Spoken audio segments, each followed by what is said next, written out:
સુરત શહેરમાં પડી રહેલા ભારે વરસાદ બાદ સર્જાયેલી પરિસ્થિતિને લઈને મેયર માયાબેન માવણી જાતે જ મેદાનમાં ઉતર્યા છે અને શહેરના વિવિધ વિસ્તારોની મુલાકાત લઈને તેમજ ઇન્ટિગ્રેટેડ કમાન્ડ એન્ડ કંટ્રોલ સેન્ટરની સમક્ષ સ્થિતિની સમીક્ષા કરી અધિકારીઓને તાત્કાલિક કામગીરીના નિર્દેશ આપવામાં આવ્યા છે। સુરત શહેરમાં ભારે વરસાદ બાદ અનેક વિસ્તારોમાં પાણી ભરાવા, ઝાડ ધરાશયી થવાની, ટ્રાફિક પ્રભાવિત થવાની પરિસ્થિતિ સર્જાઈ હતી। આ સ્થિતિ વચ્ચે મેયર માયાબેન માવણી તાત્કાલિક મેદાનમાં પહોંચ્યા હતા અને શહેરના અસરગ્રસ્ત વિસ્તારોની મુલાકાત લીધી હતી।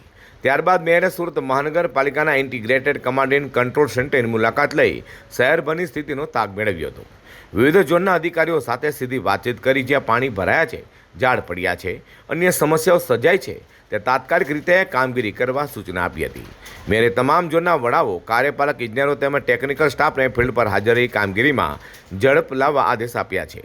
ખાસ કરીને વરાછા, લિંબાયત અને રાંદેર ઝોનના અધિકારીઓને સતત મોનિટરિંગ રાખી લોકોને મુશ્કેલી ન પડે તે માટે તાત્કાલિક કાર્યવાહી કરવા સૂચના પણ આપી હતી। સુરતના શહેરીજનોને આજરોજ સુરત મહાનગરપાલિકા તરફથી ખાસ અનુરોધ છે કે 7 જુલાઈ 2026 સાંજે 4 વાગે છે અત્યારે, અને ખૂબ વરસાદ આખા દિવસ પડ્યું છે સવારથી, અને કોઈ જગ્યામાં 50 mmથી વધારે પણ પડ્યું છે। બેદવાદ કાડી અને સીમાડા કાડીમાં પાણી ડેન્જર લેવલથી ઉપર ચાલી રહ્યું છે। રોડનું પણ ઘણી જગ્યાએ બંધ પણ કરવામાં આવેલું છે।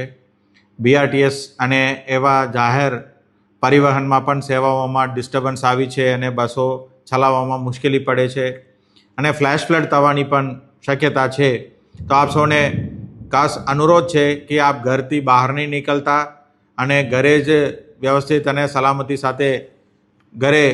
સલામતી સાથે રહેવા માટે આપ સૌને ખાસ અનુરોધ છે।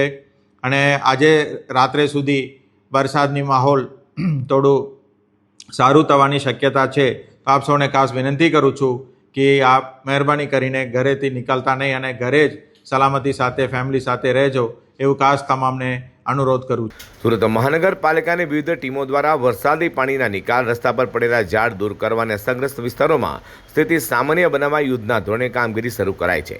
પ્રશાસને નાગરિકોને પણ સાવચેત રહેવાની જરૂરિયાત હોય તે મહાનગરપાલિકાના કંટ્રોલ રૂમનો સંપર્ક કરવા અપીલ કરી છે।